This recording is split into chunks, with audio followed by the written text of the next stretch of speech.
عندنا معلومات ولا عندنا أساليب.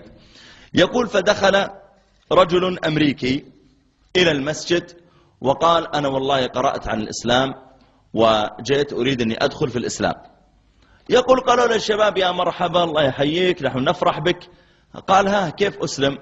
قالوا له تسلم أنك تقول أشهد أن لا إله إلا الله وأن محمد رسول الله.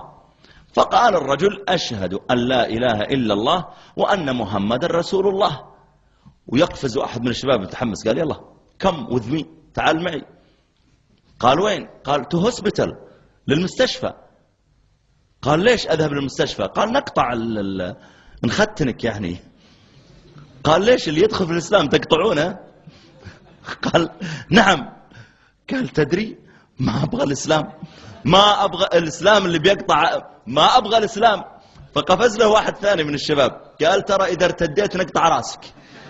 قال يا أخي قال ما هذا الدين؟ إن دخلت فيه قطعوا ذكرك وإن طلعت قطعوا راسك. وش هالدين هذا؟ طبعا الدين ليس كذا، الدين ما هو بلهالدرجة تدخل فيه يقطعون منك وتطلع منه يقطعون منك. أنت ما دخلت مجزرة، أنت داخل دين. لكن القضية أن نفس الشباب غير قادرين على أن يوضحوا له الإسلام الحقيقي ما هو. والختان ليس شرطا في دخول الإسلام. الختان صح واجب لكن ليس شرطا من شروط الإسلام. يا أما تختتن ولا أنت كافر، لا، حتى لو أسلم وبقي غير مختتن إسلام الصحيح ويعتني بطهارته وانتهينا. القضية أنك كيف توضح الإسلام للناس، كيف يعني تهديهم إليه بالأسلوب المناسب.